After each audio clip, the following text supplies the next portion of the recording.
Now on 4 Questions with KSR, Cole Cubelic from the SEC Network. Now Only 4. only 4 questions. We will not go 5. He's now a morning radio guy with Greg McElroy and Cubelic in the morning. Is that right? McElroy and Cubelic in the morning. Jocks 94.5 FM from... Better than anything Matt Jones does. Yes, by far and away. We can all agree that down here in Birmingham. Before I want to ask you Kentucky football questions, I got to ask you about bacon. Are we sticking to bacon this year, or was this just your way of rubbing it in Tom Hart's face that you were on the road?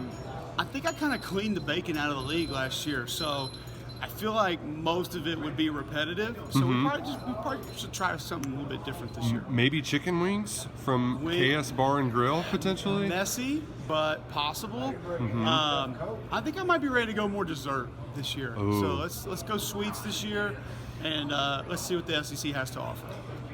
That was also question 1A. That was not part of the 4 questions. Question number 2, Kentucky's got 2 incredibly good offensive tackles with the addition of Dare Rosenthal. If you're Mark Stoops, you got to play one at left tackle. I know Darian Kennard came back and wanted to play that spot. Who are you playing at left tackle? If Darian Kennard wants to play it, I'm letting him play it, because Darian Kennard is a top 3 tackle in the league. There's not a lot of difference between Evan Neal or if Kenyon Green stays at tackle. I think Kenyon Green's the best lineman returning in the league. I'd love to see him stay at guard. I don't know if he'll end up being a better tackle, but Darren's just, man, he's fun to watch. Physical, nasty, technically sound. He's just a very good football player. And I think what it'll come down with Coach Stoops is if he makes your football team better on the left side, then he'll be on the left side.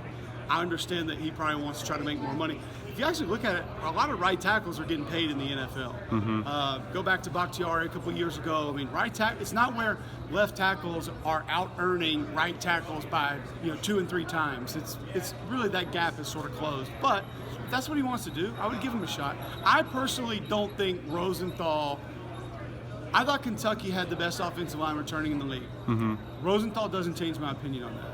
If I would have had him second or third, it wouldn't have changed my opinion on that. I think he's good for depth. I think he has experience. But to me, he's not a game-changing offensive lineman day one. He still has a lot of technical and fundamental work to do before he becomes a very good SEC offensive lineman. Well, Kentucky's got the line locked up. They've got the running back and Chris Rodriguez. They now have some talent at wide receiver with Wan'Dale Robinson. They don't have a quarterback, though. Well, they might. I think maybe they have a quarterback. We just don't know who it is. I thought it was going to be Bo's job, honestly, coming into the season, and then of course Will transfers in, and then Joey Gatewood's still sitting there. And the thing that makes it interesting is you don't know exactly how each individual is going to react to the new offense, to a new offensive coordinator, to what the verbiage is, to what's being asked, decision making before the snap, after the snap. You don't really know who's going to react extremely well, not so well, great. So only time's going to tell. I mean, I think Will probably has the advantage because he does give you a little bit with his legs and obviously has enough arm to be able to push the ball down the field. And that's what this is all about. That's what Liam Cohen, that's what the new offense, that's what bringing in other quarterbacks. It's all about pushing the ball down the field. I mean, for the love of God, watch the second half of the Georgia game, and when you can't get the ball out of your hand, you had to know we have a problem on our hands. So I think Coach Stoops went and addressed it, and I think he knows what they need out of it. And to me, that's ultimately what has to happen. Well, that's been the one thing he hasn't done in this rebuild. But still, the longevity's there, second longest tenured coach in the league. The last step for them is get to Atlanta. That happens in 2021 if what? Whoever the quarterback is rips it up. I mean, if Kentucky gets A- quarterback play with really physical, really good offensive line. You said one running back. I'll give you 2 with, and I think you're going to see a lot of 2-back sets in the SEC this year anyway.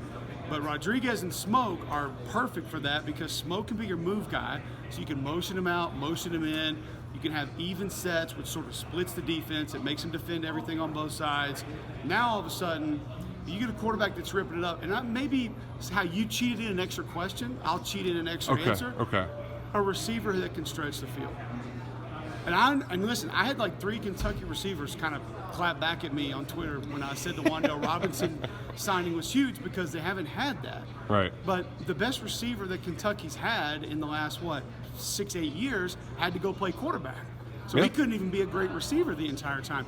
Got to find somebody who can stretch the field, win one-on-ones, pull safety attention, force defenses to play a different way. Then you become truly balanced, and I think that's where Kentucky would have an advantage. The schedule lines up for it this year. I Yep. mean, October is the month, and I think you're talking about you could drop a game, maybe even split October, and things could still be really interesting at the end of November. And that was 4.5 questions with Cole Cubelic. There you go. Beautiful.